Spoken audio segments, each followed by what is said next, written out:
Hare Krishna. Hare Krishna. Welcome to another episode of Chaitanya Charitamrita. My name is Muchikunda Das, and this is my wife Ishri, and we are those Hare Krishnas. So we'll be reading the introduction today. I'll share the screen. Select. Yeah, that one. I think. No, that was weird. That's like Double. That's super weird. That's like triple. That's like unlimited sharing.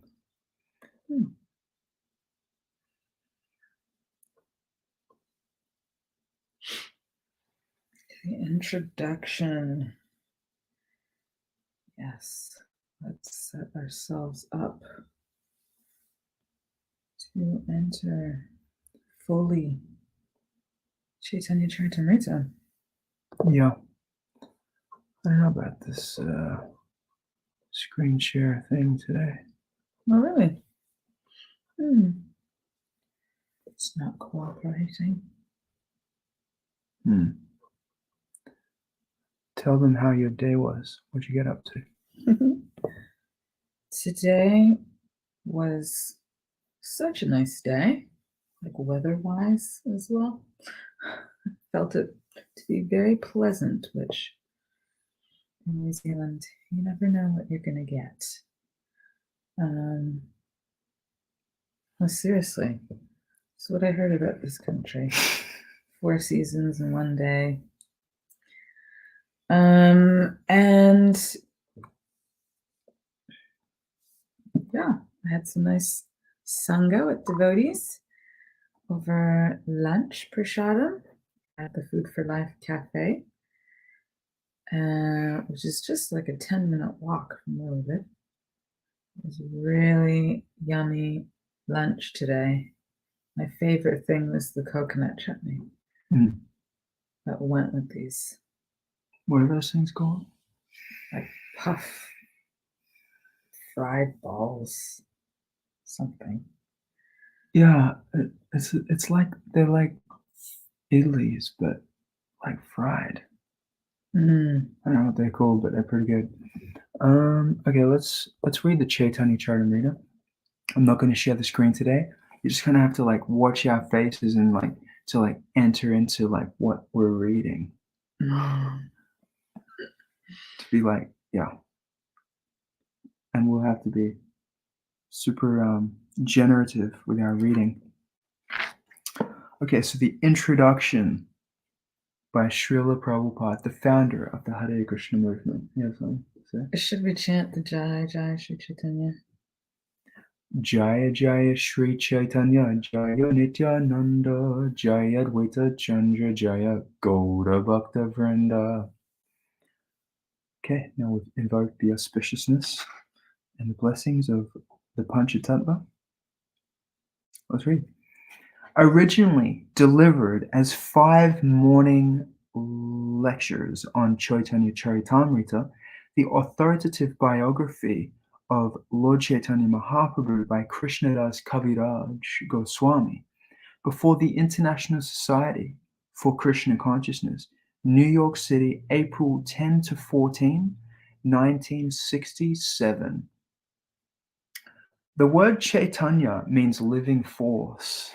As living entities, we cannot move, but a table cannot. Sorry, we can move, but a table cannot, because it does not possess living force. Movement and activity may be considered to be signs or symptoms of the living force. So movement and activity may be considered to be signs or symptoms of the living force. Indeed, it may be said that there can be no activity without the living force. Although the living force is present in the material condition, it is not amrita, immortal. The words Chaitanya Charitamrita, then may be translated as the character of the living force in immortality. But how is this living force displayed immortally? It is not displayed by man or any other creature in this material universe. For none of us are immortal in these bodies. We possess the living force, we perform activities, and we are immortal by our nature and constitution. But the material condition into which we have been put does not allow our immortality to be displayed. It is stated in the Katha Upanishads that eternality and the living force belong both to ourselves and God. Although this is true, and that both God and ourselves are immortal, there is a difference. As living entities, we perform many activities, but we have a tendency to fall down into material nature. God has no such tendency. Being all powerful, he never comes under the control of material nature. Indeed, material nature is but one display of his inconceivable energies. Material nature is but one display of his inconceivable energies. We just last night we made a video. Did you upload that yet? About Shakti? Yeah. Did you? Mm-hmm. Yeah, go watch that. It's about Krishna's other inconceivable energies. Achintya Shakti. We didn't talk about. Oh, that was yesterday. Achintya. In the reading. Yeah, in the reading, yeah. Okay, so on the ground, we may see only clouds in the sky. But if we fly above the clouds, we can see the sun shining. From the sky, skyscrapers and cities seem very tiny. Similarly, from God's position, this entire material creation is insignificant. The tendency of the conditioned soul, the conditioned living entity, is to come down from the heights where everything can be seen in perspective. God, however, does not have this tendency. The Supreme Lord is not subject to fall down into illusion, Maya, any more than the sun is subject to fall beneath the clouds. Because the Supreme Lord is not subject to illusion, he is unconditioned. Because we as finite living entities are prone to fall into illusion, we are called conditioned.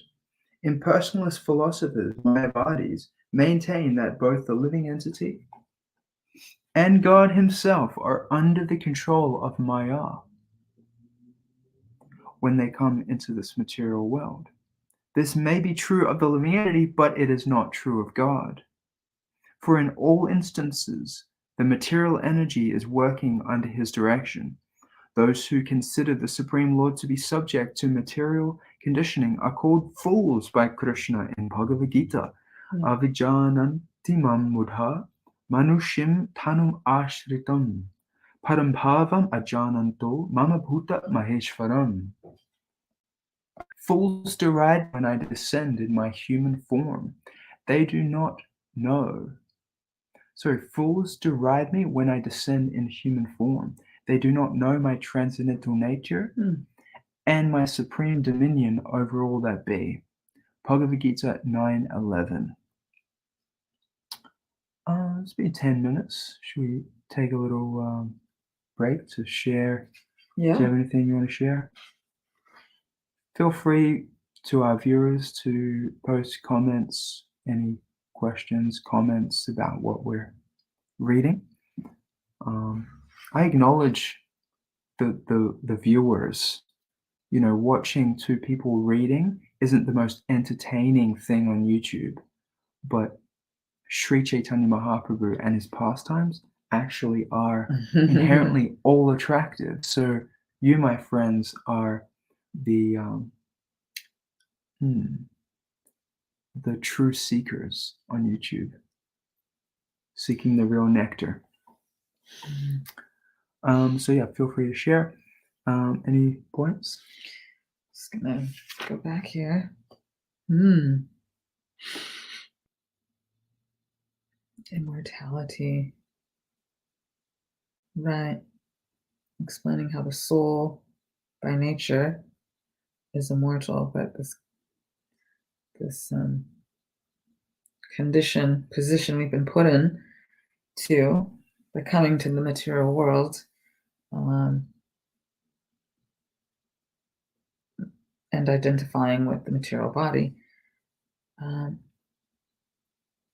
has us, subject to immortality, at least the body. Mortality.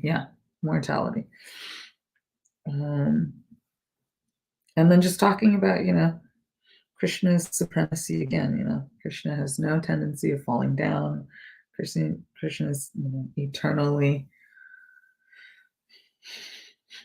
situated as the Supreme Personality of Godhead. He doesn't fall into Maya, where the living entity does. Yeah, that's the difference between. That's what Prabhupada says, right? That's the difference. We have that tendency, but the Lord is not subject to fall down into illusion, any more than the sun is subject to fall beneath the clouds. Right. That would be weird. Right. That'd be super weird if you just try to, like the distance between the clouds and the earth is like the sun is like 50 earths. So like it just wouldn't make sense. So it wouldn't make sense for Krishna to fall into his own illusion. He is so much bigger. And he's the source of Maya. So it'd be weird. And yet, as we will hear some in later sections, he chooses. I mean, the whole pastime of Mahaprabhu. He chooses. That is and that's the difference. He doesn't fall. Yes. But he does want to be in a type of illusion. Krishna wants to be an illusion, but what is the illusion? And why? That you will hear in this this whole book. It's ultimately for rasa, relationship, as we were sharing yesterday. For the president, if he's, we talked about it the other way around, right? Like to really have a friendship with the president, you can't be always conscious of his president status. It would get in the way of like just having a yarn with him, because you'd be like all on edge. You have to just put that to the side and just kick it with the guy, and he wants that. So here, Krishna, he's like that. He wants to just kick it too. He doesn't just want to be worshipped only. He says that the chastisements of the gopis is more pleasing to him than the chanting of the Vedic hymns by the Brahmanas.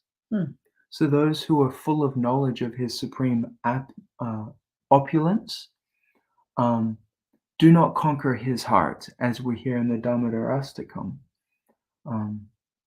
He is only conquered by those devotees whose love is full of intimacy and free from all conceptions of awe and reverence. So that takes Yoga Maya covering him a little bit, so he can really enter into a relationship where he loses conception of his own godhood as well. So his devotees Mm. and he forget that he is the Supreme Lord, and they simply get caught up in their friendship or their conjugal relationship or their paternal relationship. And in that way, they get to enjoy rasa. So that is yoga maya. That is a type of maya also, illusion. But it's a transcendental type of maya. So let's read on a little bit. In Bhagavad Gita, Lord Krishna sets forth the highest religious principle in this way. I think we. Oh, got it. Lord Chaitanya Mahaprabhu should not be considered to be one of us. He is Krishna, himself the supreme living entity, and as such he never comes under the cloud of Maya. Krishna, his expansions. Anil, welcome, brother. Let's lost my spot. Krishna, his expansions, and even his higher devotees never fall into the clutches of illusion. Lord Chaitanya came to earth simply to preach Krishna Bhakti, love of Krishna. In other words, he is Lord Krishna himself, teaching the living entities the proper way to approach Krishna. He is like a teacher who, seeing a student doing poorly, takes up a pencil and writes, saying, do it like this, ABC. By this, one must not foolishly think that the teacher is learning his ABCs. Although he appears in the guise of a devotee, we should always consider that Lord Chaitanya is Krishna, God himself, teaching us how to become Krishna conscious, and we must study him in that light. We must study him in that light. Right. Approach these readings with that consciousness. In Bhagavad Gita, Lord Krishna sets forth the highest religious principle in this way. Sarvadharmam pratyaja mam ekam sharanam praja aham tvam sarva papebhyo moksha yishyami ma suchaha. Abandon all varieties of religion and just surrender unto me. I shall deliver you from all sinful reaction. Do not fear. Bhagavad Gita 1866. This may seem to be a simple instruction to follow. Simple. Just surrender unto me. But invariably, simple for the simple. Yeah. But invariably, our reaction is, oh, surrender? Give up? But I have so many responsibilities. And Maya, illusion, says to us, don't do it. Or you'll be or you'll be out of my clutches. Just stay in my clutches and I'll kick you. It is a fact that we are constantly being kicked by the clutches of Maya, just as the male ass is kicked in the face by the she ass when he comes for sex. Similarly, cats and dogs are always fighting and whining when they have sex. These are the tricks of nature.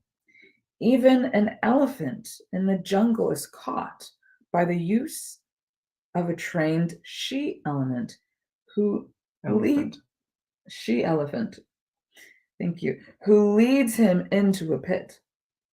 Maya has many activities, and in the material world, her strongest shackle is the female. Of course, in actuality, we are neither male or female, for these designations refer only to the outer dress, the body. We are actually Krishna's servants. In conditioned life, however, we are shackled by the iron chains, which take the form of beautiful women. Thus, every male is bound by sex life, and therefore, when one attempts to gain liberation from the material clutches, he must first learn to control the sex urge. Unrestricted sex puts one fully in the clutches of illusion. Lord Chaitanya Mahaprabhu officially renounced this illusion at the age of 24. Although his wife was 16 and his mother 70, he was the only male member of the family. Although he was a brahmana and was not rich, he took sannyas, the renounced order of life, and thus extricated himself from family entanglement.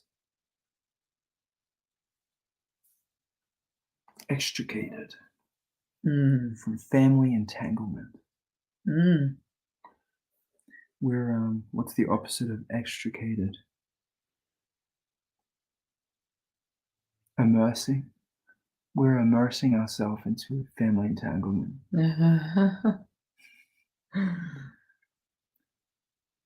Okay. Yeah. If we wish to become fully Krishna conscious, we have to give up the shackles of Maya. Or if we remain with Maya, we should live in such a way that we will not be subject to illusion.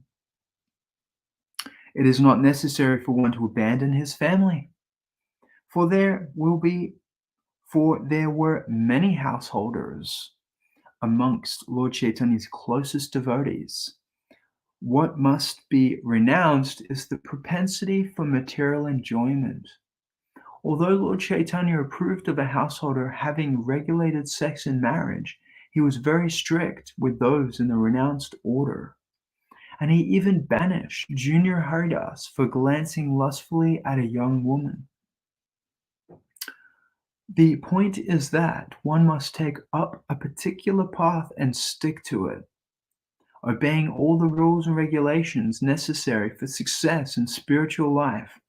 It was Lord Chaitanya's mission that he teach the path of Krishna consciousness to all men and thereby enable them to partake of the immortality of spiritual life. I love Srila Prabhupada's wording, partake of the immortality of spiritual life. Just this whole sentence. It was Lord Chaitanya's mission that he teach the path of Krishna consciousness to all men and thereby enable them to partake of the immortality of spiritual life. It's just so perfect, just so like Prabhupada chose his words very carefully. Actually, Srila Prabhupada said that each word that he said for his books was actually Krishna speaking through him. Krishna was dictating him what to say, and then he's dictating into a dictaphone, and then his disciples they take the tapes from those dictaphones and then transcribe. Yeah.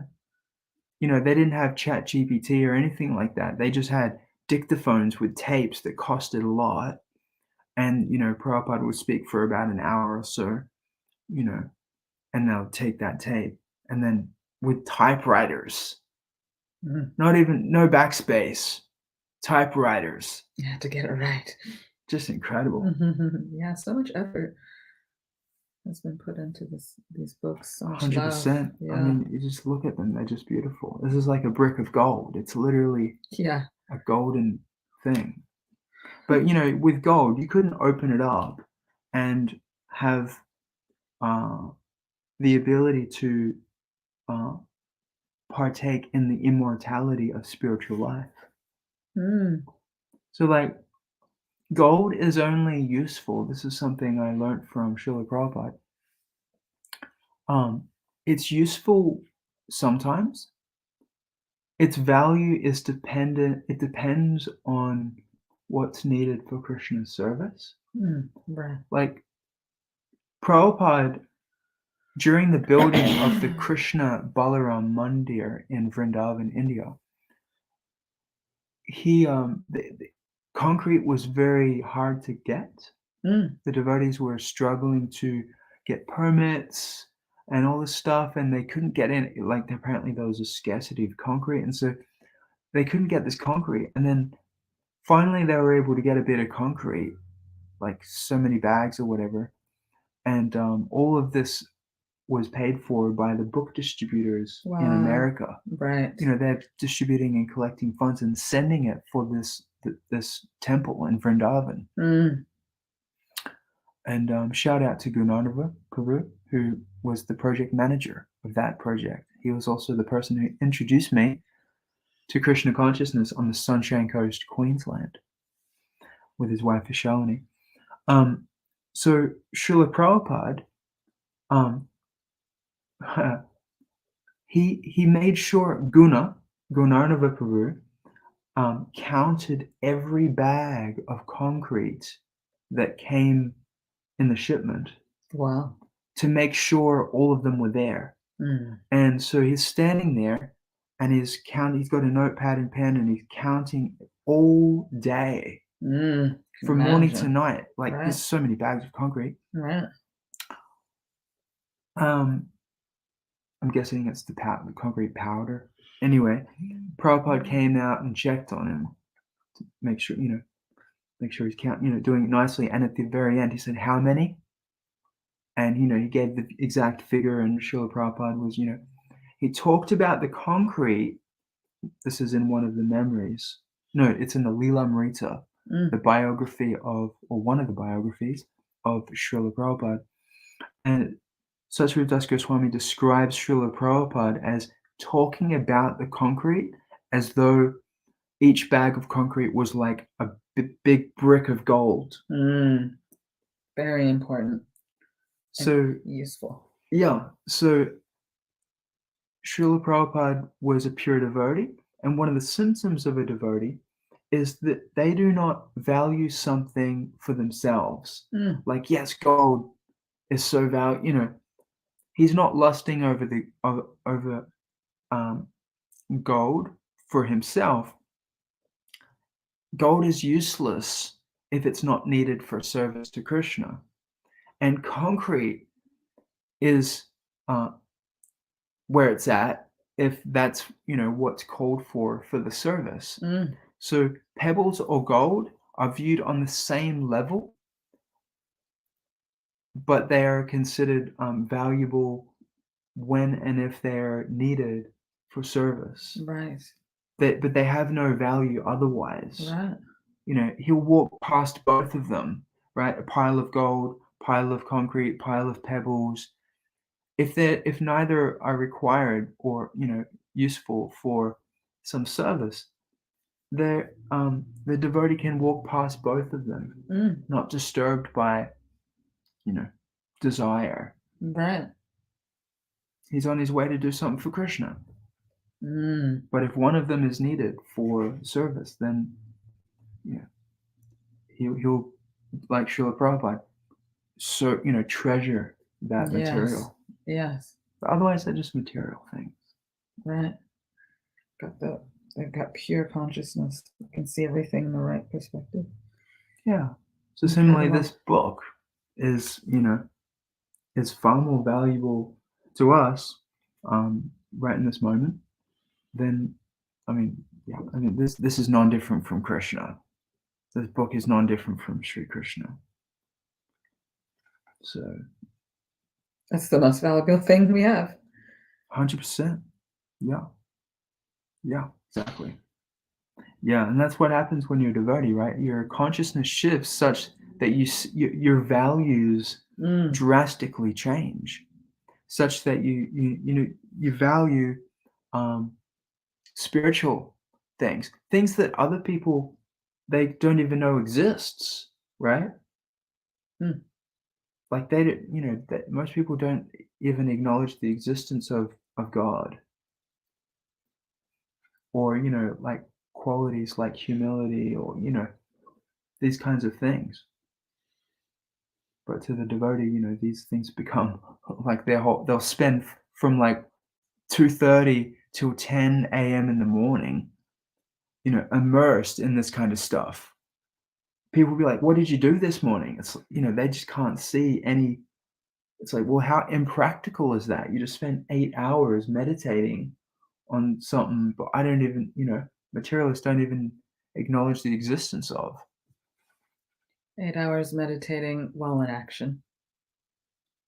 Their activities are, right? Meditation.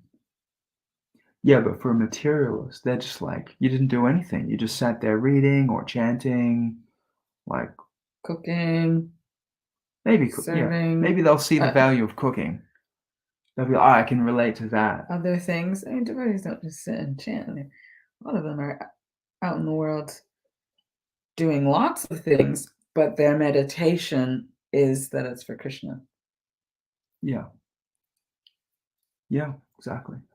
And, but yeah, just the point I'm making is like a non-devotee can only see value when there's something, when it's somehow related to the body as well, right? Like the cooking, like chanting versus cooking. They'll be like, oh, I get the cooking, or I get the welfare activities, or but like deity worship, chanting, reading, it's like they can't get it. So, any other points before we read on? No.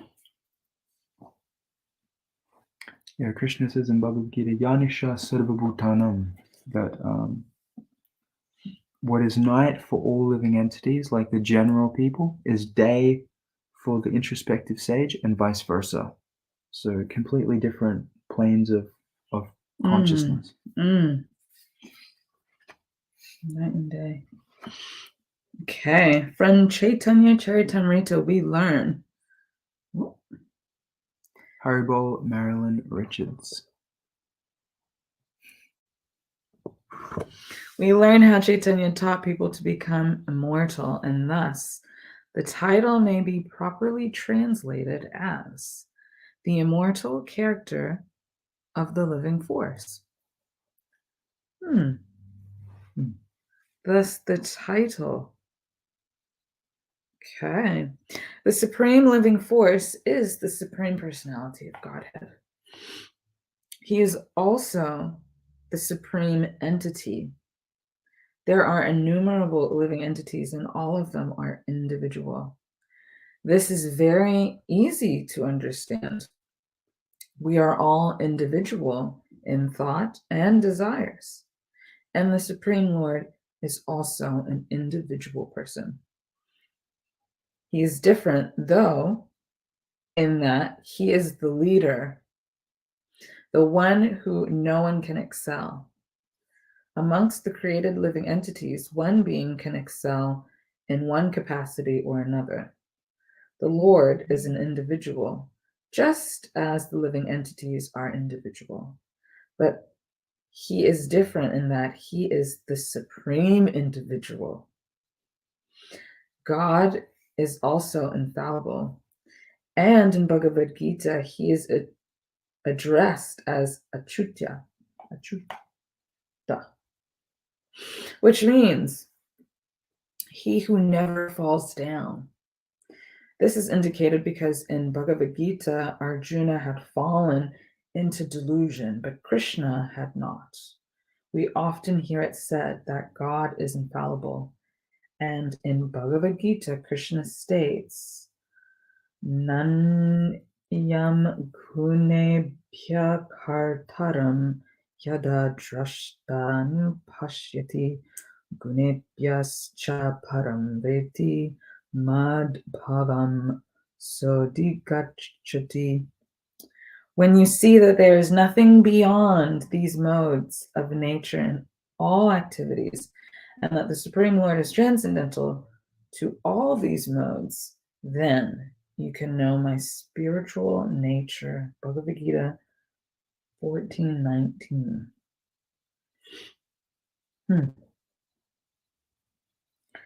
It's a lot there.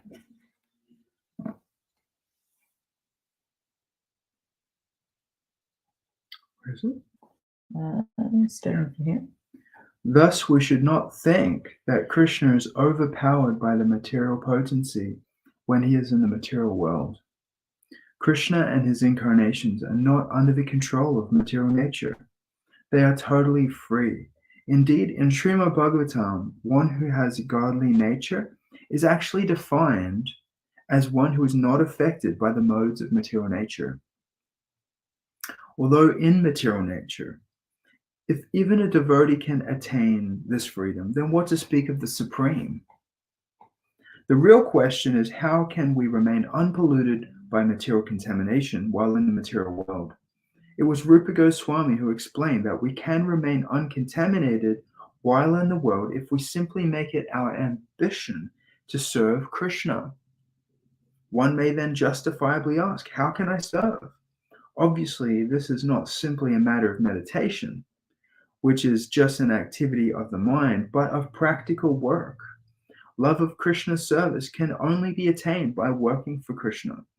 In such work, we should leave no resource unused. Whatever is there, whatever we have, should be used for Krishna. We can use everything: typewriters, automobiles, airplanes, missiles, anything. If we simply speak to people about Krishna consciousness, we are also rendering service. If our mind, senses, speech, money, and energies are thus engaged in the service of Krishna, we cannot be considered to be existing in material nature. By virtue of spiritual consciousness or Krishna consciousness, we transcend the platform of material nature. It is a fact that Krishna, his expansions, and his devotees, that is, those who work for him, are not in material nature, although people with a poor fund of knowledge think that they are. Chaitanya Charitamrita teaches that the spirit soul is immortal and that our activities in the spiritual world are also immortal. The Mayavadis, who hold the view that the absolute is impersonal and formless, contend that a realized soul has no need to talk. However, the Vaishnavas, who are devotees of Krishna, contend that when one reaches the stage of realization, he really begins to talk. Previously, we only talked of nonsense, the Vaishnav says. Now let us begin our real talks of Krishna. The Mayavadis are also fond of using the example of the water pot, maintaining that when a pot is not filled with water, it makes a sound. But when it is filled with, when it is filled, it makes no sound. But are we water pots? How can we be compared to them? A good analogy utilizes as many similarities between two objects as possible. A water pot is not an active living force, but we are.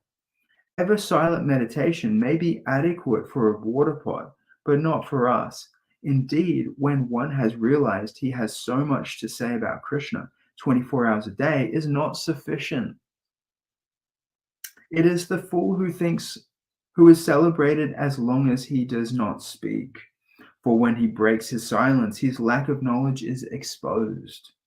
Chaitanya Charitamrita shows that there are many wonderful things to discover in glorifying the Supreme. Many things to discover in glorifying the Supreme. So we'll end the reading here and take the last 5 minutes or so to discuss any points. If our viewers have anything you want to share, feel free to share in the comments. Love to hear your thoughts from what we just read. I mean, there's so much there. You know, like this thing about the Mayavadis, they think that talking is only for the materialistic persons, right? Activities in general. But for the self-realized soul, they have nothing to do, nowhere to get. And in some sense, that's true.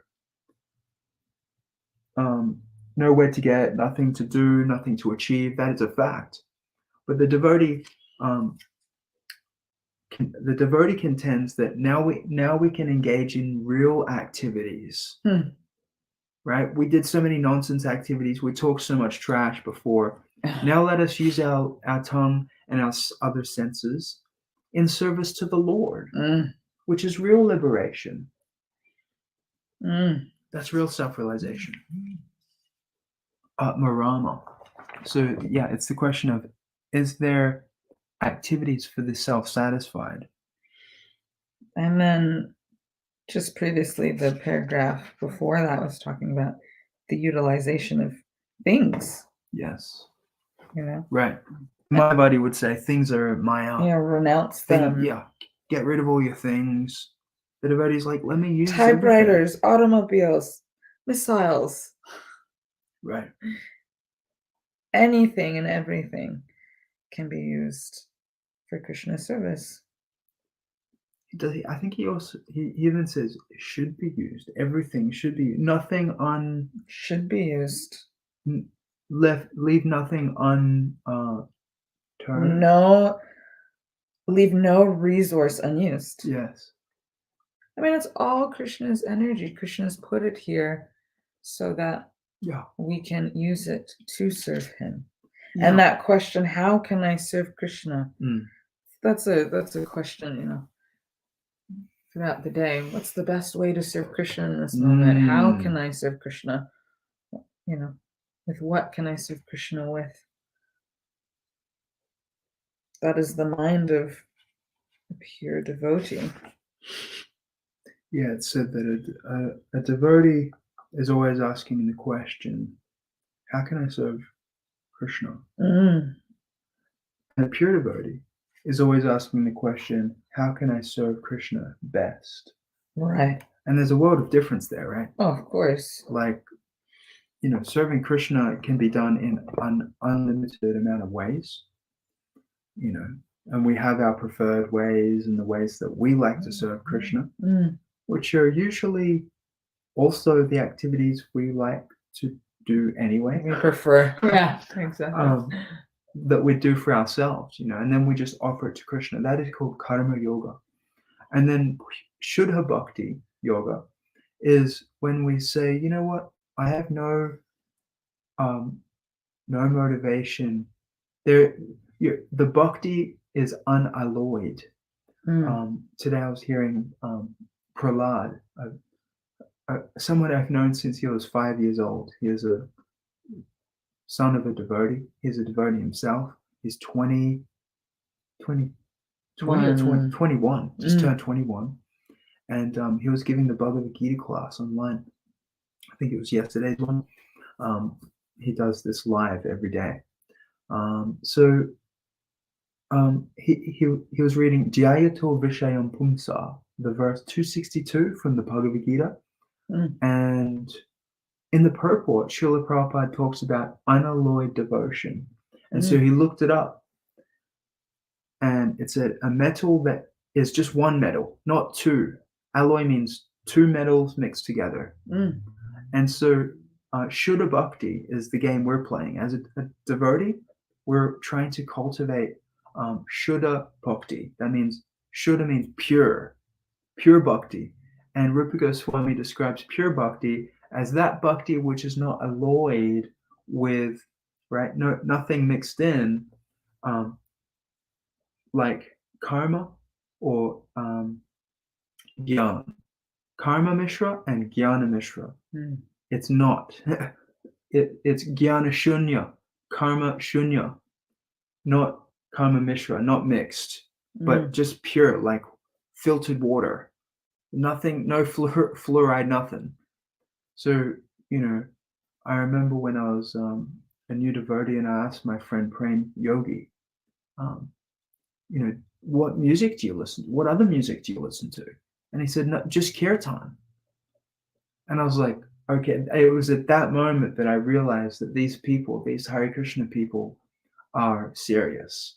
This isn't just a side thing for them, right? It's not like they have their playlist and they've got some kirtan in there, on Spotify, and then they got some Rolling Stones and then some, Michael Jackson and some, Pink Floyd and Sonic Youth. It's just like pure, it's just all kirtan.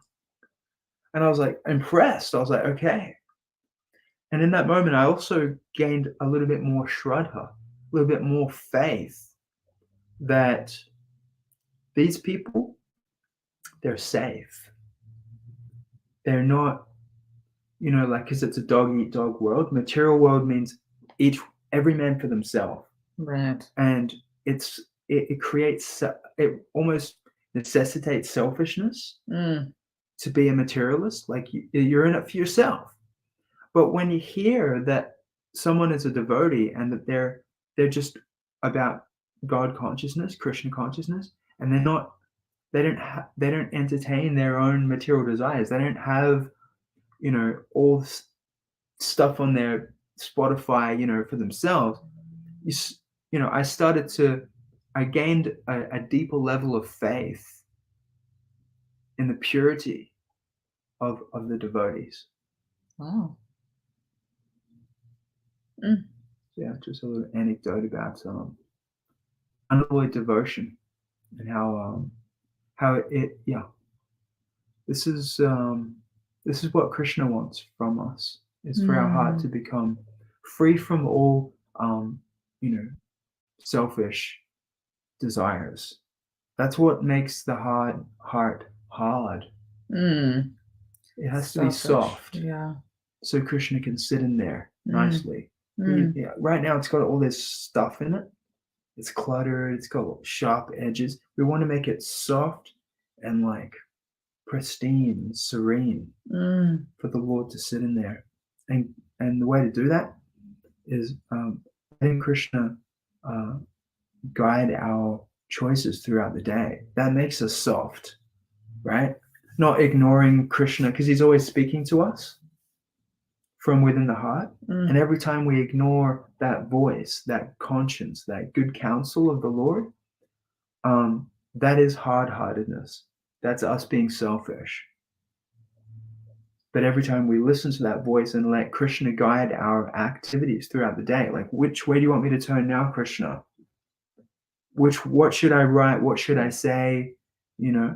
Just like Srila Prabhupada's books, every word is dictated by the Lord. He's not saying, no, I'm going to say, what I want to say. No, he's like, Krishna, what do you want me to say? I am your puppet. That's how to make the heart soft. Yeah. And regular hearing and chanting, which is what we will continue to do tomorrow night as we continue to read the Chaitanya Charitamrita. That also helps purify all those unwanted things in the heart. 100%. Yeah. So much in the introduction. It's going to take us a while. Yes. But the introduction or the whole book? The introduction. But yeah, the whole CC. Yeah, well, no, it's not that much. It's only another like 10 pages. But this introduction is 4 lectures that Srila Prabhupada gave. Oh, wow. Over 4 days in 1967 in New York. New York. Cool. Jai, so thank you for joining us. Hare Krishna. Thank you, Samrat Sarkar, Marilyn Richards, Anil, and Centauri. Hare Krishna. See you tomorrow night. Haribo.